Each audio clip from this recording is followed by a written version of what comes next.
Hi everyone. This presentation is not going to set the world on fire, but hopefully it'll help you pass an entertaining half hour. I hope. Yep. So I do have a paper to read, which I will do. Historical masks in the Trembling Museum. Now, Africa is rightly famous for its rich culture, um, living culture of masquerade performance, and the staggering diversity of masks that are made as a part of that, as I'm sure you all know. Now, masks have been exported from Africa to Europe and elsewhere for more than 3 centuries under a wide range of political, economic, and military realities. Nowadays, the denatured and commoditized African mask has become the single most globalized item of contemporary traditional tourist art, in several cases reaching industrial and wholesale global export proportions.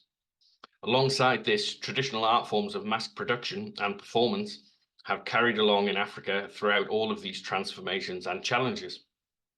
In this way, mass commoditization has actually diversified traditional African sculptural practices and also financially supported carvers so that those art media can survive and thrive and grow. Today, however, I want to discuss the 8 historical masks that appear in our exhibition, The Trembling Museum. Now, one of the central questions that the exhibition asks is what the role can be, or should be, or might be for traditional African artworks in a contemporary gallery setting. Can we disentangle these sublime artworks from all the baggage of cross-cultural generalizations, ethnocentrically turning them into sociological curiosities, which ethnographic museums have imposed on them in the past? And on the other hand, can we also disentangle them from the cultural decontextualization of pure aestheticism that was imposed on them by European and North American artists, collectors, and curators within the so-called primitivist and cubist movements of early modernism? And thirdly, can we avoid these two extremes while also ensuring that our visitors to the exhibition understand these African artworks in their cultural context and recognize how beautiful they actually are? So, the Trembling Museum was an experiment, or a cluster of experiments, if you like, to explore these questions in terms of Edouard Glissant's Poetics of Relation. So, as Mantia, Terry, and Dominic, my co-curators, discussed at the private view when we opened the exhibition, Edouard Glissant was fond of the paintings of the Afro-Chinese Cuban surrealist painter Wilfredo Lam. Masks and masked figures are a dominant theme in Lam's paintings, often situated in strange, shadowy spaces that sometimes give the impression of dusty storerooms, possibly museum storerooms, and at other times seem more like a Dali-esque space of Jungian archetypes or forms expressed in an opaque and very personal symbolic language. On several levels, Lam's 1943 painting La Jungla is one of his masterpieces. It's usually interpreted as a critique of the colonial and Batista era sugar plantation economy, within which masks seem to operate as representations of the Cuban people, both propping up the sugar and also existentially threatened by its cutting. Now, this may well be true, but on the level of its composition and its representational language, La Jungla has always seemed to me to be an Afro-surrealist reply to Picasso's 1907 painting, Les Demoiselles d'Avignon, which you can see here on the right, one of the defining assertions of Cubism. So, while Picasso's painting is usually interpreted as representing sex workers in a brothel he used to frequent on the Calle d'Avignon in Barcelona, obviously it is saying something more significant than that. Avignon is arguably most famous for its broken bridge, the Pont Saint-Benazet. Picasso's painting seems like a history of European figural representations, from the left-hand figure, which blends Minoan, ancient Egyptian, and Mesopotamian elements, to the flattened supine Baroque figure in the middle, and the slightly elongated and skewed Mannerist figure, third. Picasso therefore seems to be saying that the academic European tradition of figural representation is like a bridge to nowhere, stop dead.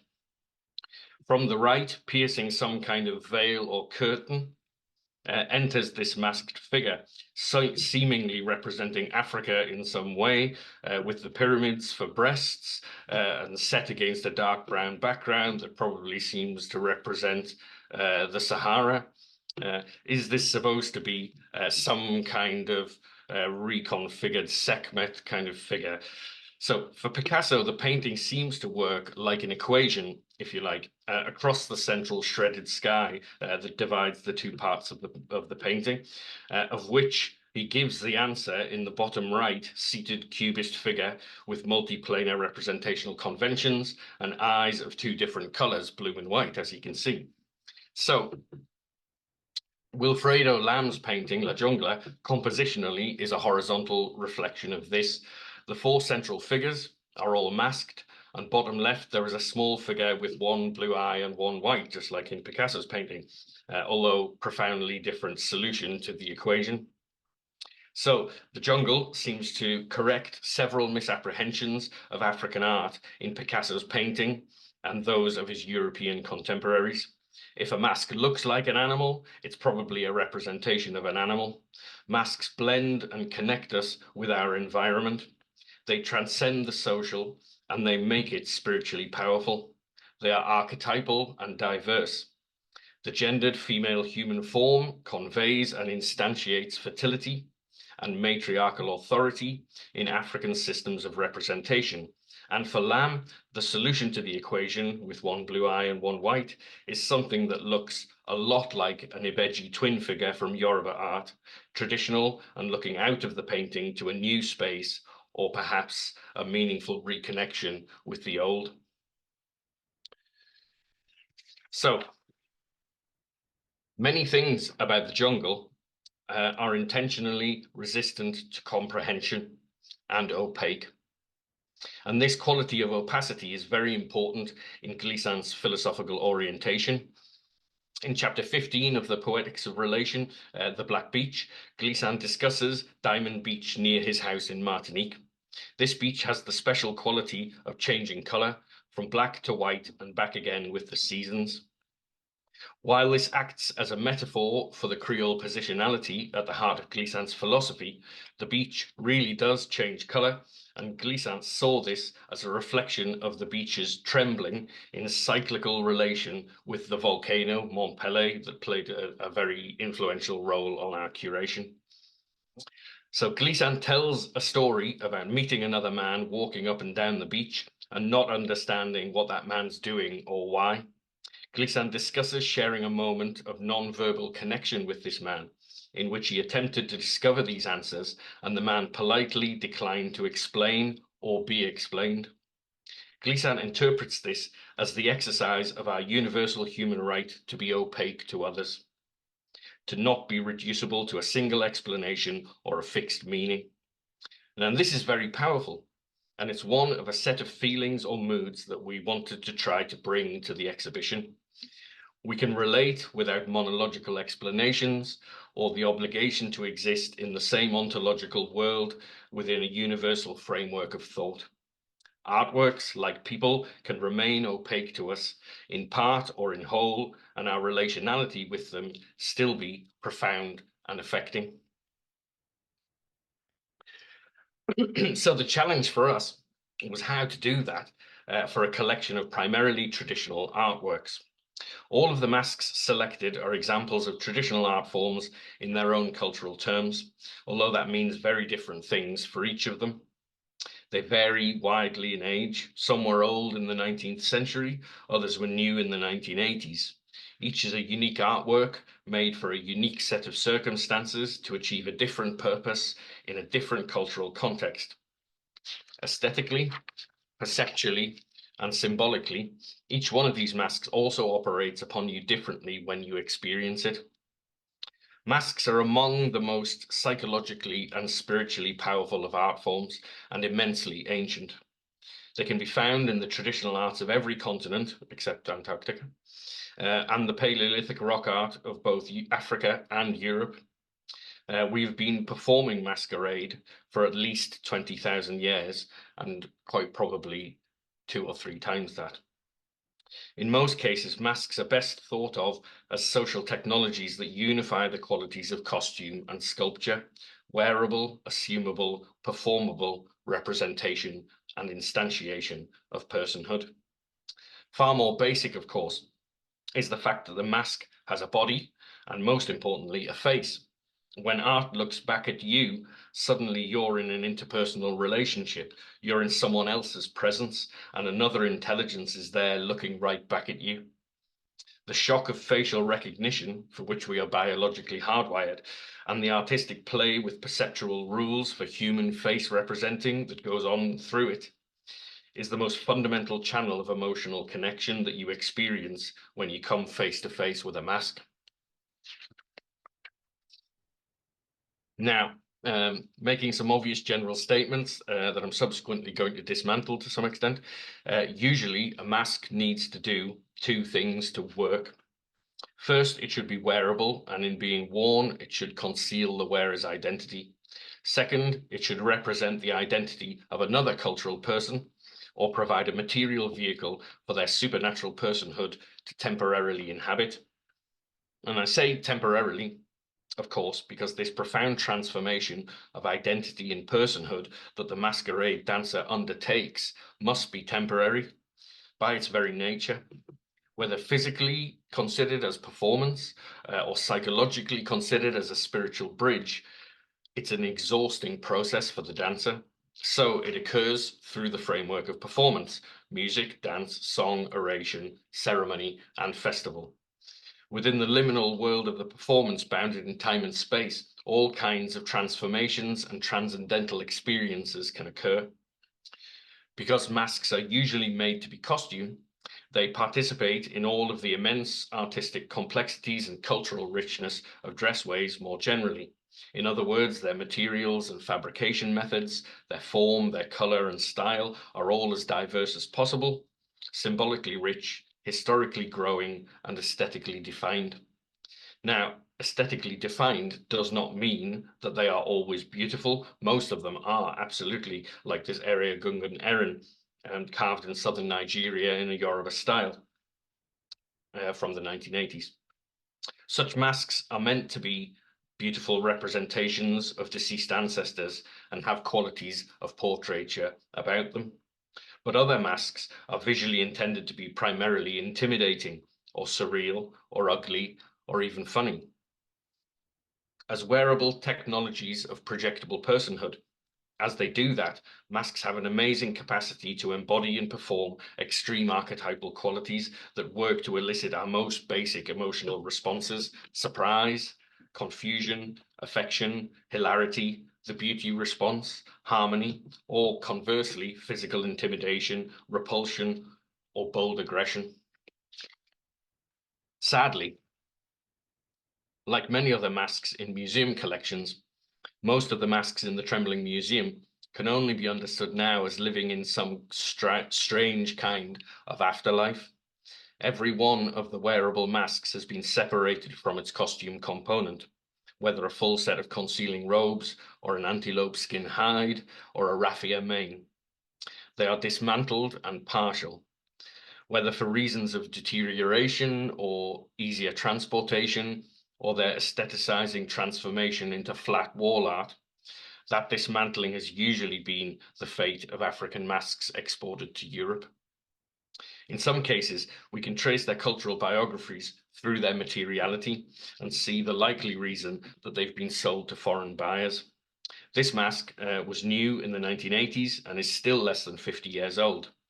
The three-pillared wooden cage that's created by its long hare's ears and the upright hair rearing up behind, with the three transverse members of the talking drum and the hare's two front legs.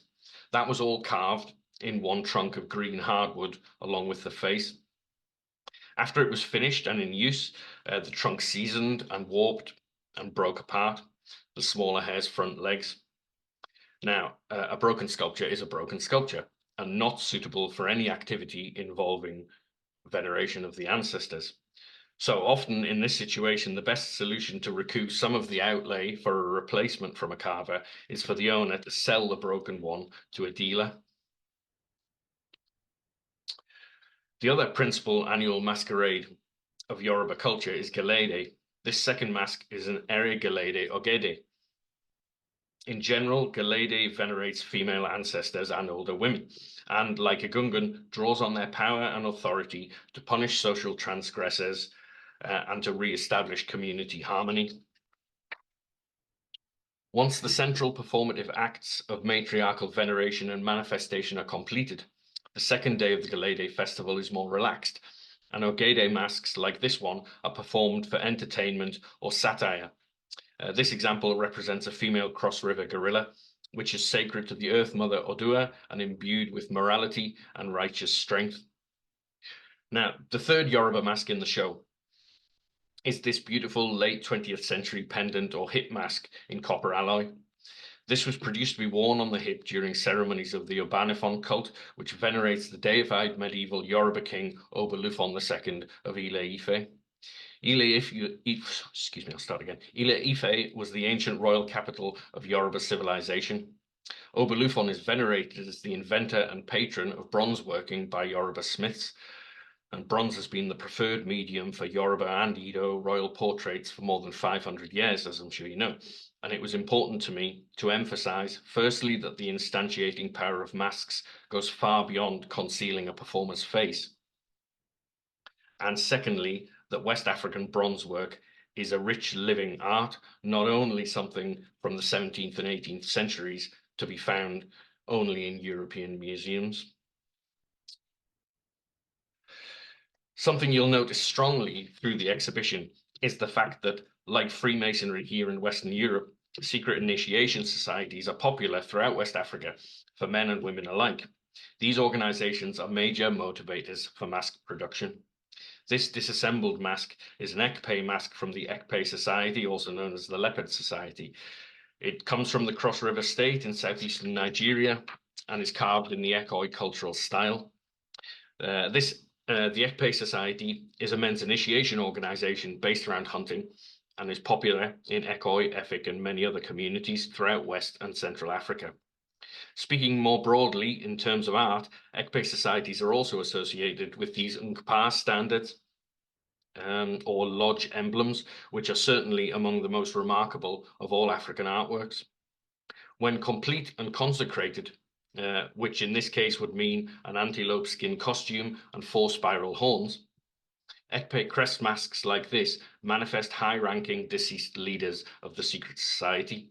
7 to 8 feet tall when performed, such masks are worn by the society's living leaders when they intervene to police the civic conduct of junior members.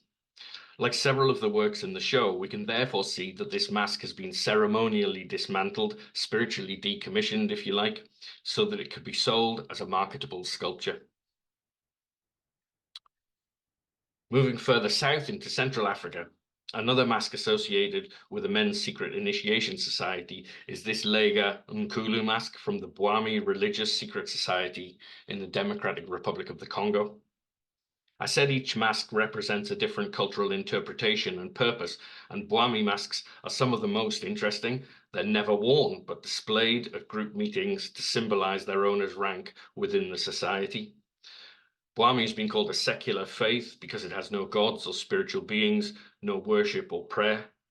Nkulu means old turtle, and it is a high-ranking mask of the Bwami society, where it personifies the caution and slowness to act that are admired in Bwami leaders.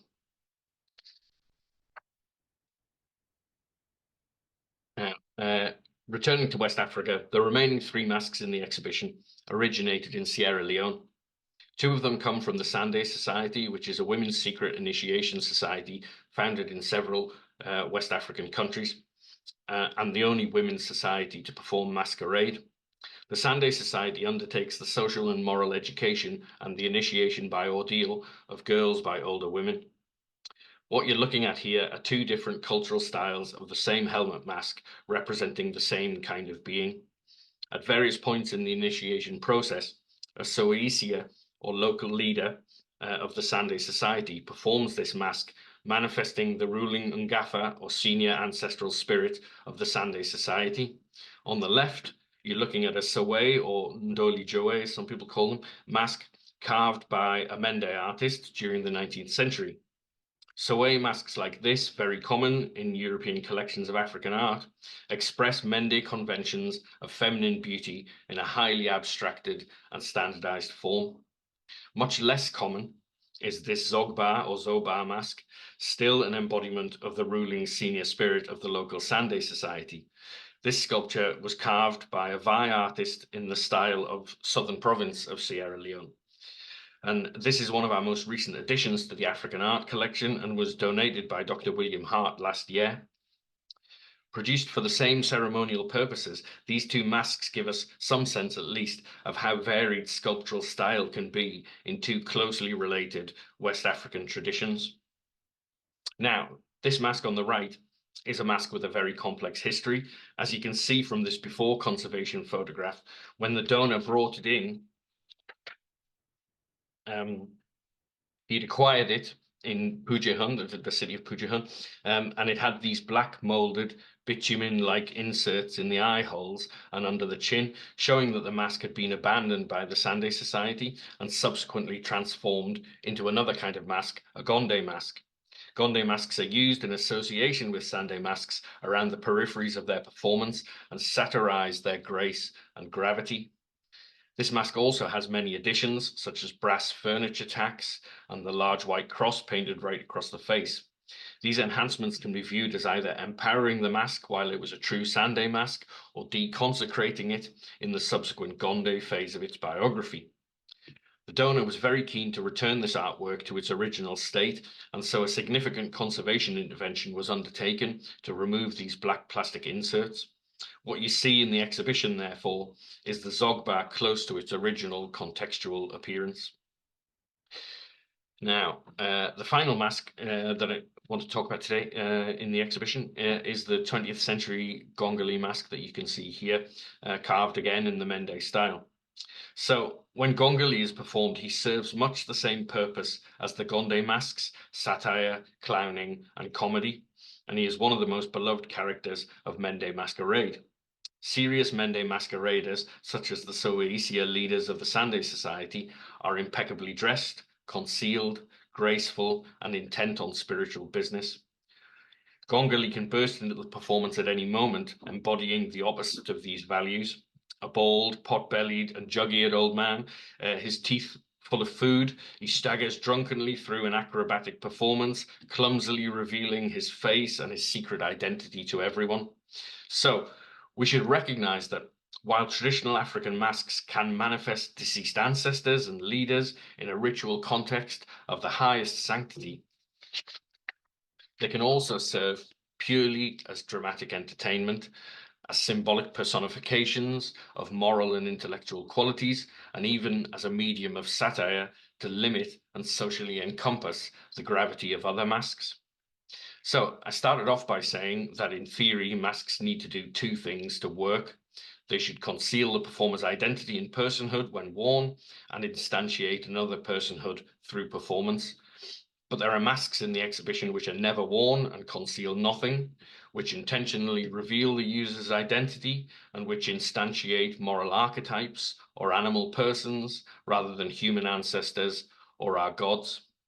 So when you start looking into masks, even the most superficial generalizations about them have significant exceptions that disprove those generalizations. In this way, masks, and African masks in particular, have an incredible fluidity and adaptability of purpose, which makes them both opaque to reductive analysis in a Glissantian sense, and also ensures their enduring and compelling nature in the future.